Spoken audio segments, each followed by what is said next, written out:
There have been more than 385 mass shootings across the U.S. so far this year. The latest, just last week, at a high school in Georgia, 2 students and 2 teachers were shot and killed by a 14-year-old student.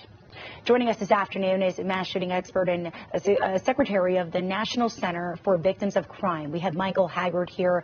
Mr. Haggard, thank you so much for joining us. Such an important topic here. You represent several victims from the Parkland mass shooting as well as others here. So there have been reported similarities, right, between the Parkland school shooting and the Georgia school shooting. So what do you have to say about that? Well, it's really scary, and we see it time and time again. Both these shooters were teenagers. They were very troubled.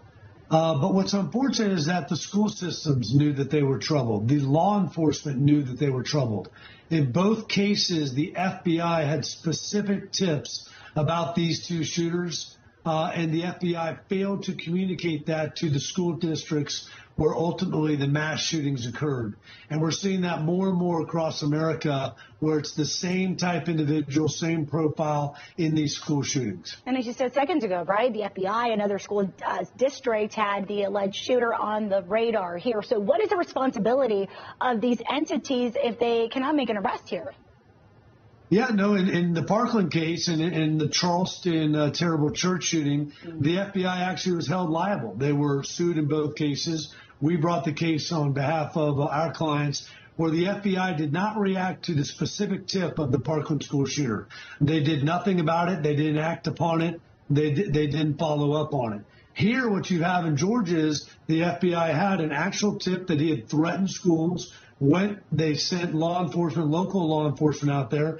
They interviewed them. You can see the body cam interview, which is just amazing. It's so bland. There's no follow-up questions. They found out he has access to rifles at that point in time.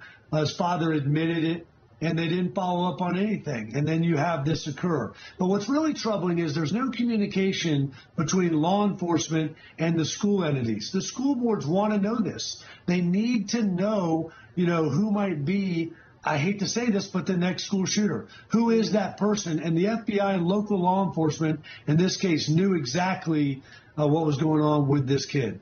It's very concerning here. In your experience, what do you think can be done to at least curb this issue? We know what can be done, and unfortunately it polls very high among Americans, but Congress won't act. Responsible gun owners would tell you, I'll pass a background check. I have no problem being trained.